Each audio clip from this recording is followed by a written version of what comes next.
Merci, Monsieur le Président. Monsieur le Président, Madame la conseillère régionale déléguée au devoir de mémoire, chère Madi, notre région est une région qui a conservé nombre de stigmates de notre histoire nationale, nombre des affres des différentes guerres que notre pays a connues. Il y a maintenant près d'un siècle, les places de nos villes et villages ont vu être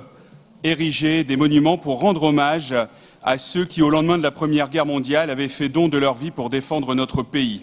Depuis, de nouveaux noms trop nombreux sont venus s'ajouter au fil des conflits dans lesquels la France a pris part, dans lesquels la France a dû prendre part. Dans le cadre des commémorations du centenaire de la Première Guerre mondiale, la région Hauts-de-France s'est largement investie à porter le devoir de mémoire comme il le fallait, donnant ainsi aux habitants de notre territoire, mais aussi à ceux qui le visitaient ou le visitent encore actuellement, ce sentiment d'appartenance à un passé commun.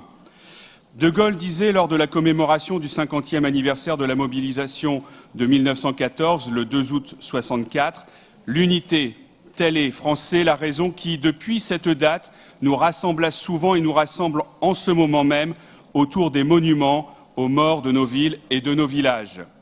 Par la délibération que vous nous proposez ce jour, Monsieur le Président, vous contribuez à soutenir cette unité dont notre pays a besoin. Vous faites du civisme et de la citoyenneté des enjeux majeurs auprès des générations actuelles et à venir. Vous permettez de rendre hommage à celles et ceux morts pour la France à travers l'impérieux devoir de mémoire qu'il convient que nous transmettions de manière transgénérationnelle afin de ne jamais oublier les tragédies du passé et le sens de l'engagement de ces hommes et femmes qui ont payé de leur vie leur action pour la défense du territoire national français et des valeurs de la République. Monsieur le Président, Madame la conseillère déléguée, le groupe UDI-UC souscrit complètement à ce projet de délibération et le votera car il répond à de réels besoins d'accompagnement réclamés tant par les élus que les associations patriotiques à travers l'ensemble de notre région.